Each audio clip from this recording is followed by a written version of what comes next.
Komisioni i Etikës në Federatën Shqiptare të Futbollit ka gjobitur klubin e Bylis dhe atë të Kastriotit me nga 1.5 milion lekë të rinj pas vërtetimit të dyshimeve për trukim të rezultatit. Bëhet fjalë për takimin e javës së 14 të Superligës të zhvilluar në dhjetor të vitit kaluar, kur në ndeshjen flamurtari Bylis brenda 10 minutave u shënuan 2 gola, duke vullosur shifrat në 3-0 për vendasit. Të trija golat në atë ndeshje u shënuan nga sulmuesi Miguel Memeli.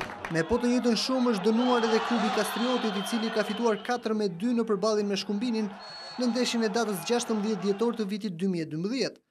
Pjesë e penalizimit të Komisionit të Etikës ka qenë edhe shkarkimi i trajnerit kombëtar të shqiptarët të futbollit në sallë, Alban Neziri, si dhe zëvendësi i tij, pasi dyshohet se ka trukuar rezultatin e ndeshjes ndërkombëtare Zvicër-Shqipëri, të vlefshme për euro eliminatorit për futbollin në sallë. Megjithatë, në komunikatën zyrtare të publikuar në faqen e FSHF-s, nuk janë bërë të ditura detaje lidhur me provat që organizmi më i lartë i futbollit ka patur për dënimin e këtyre dy klubeve.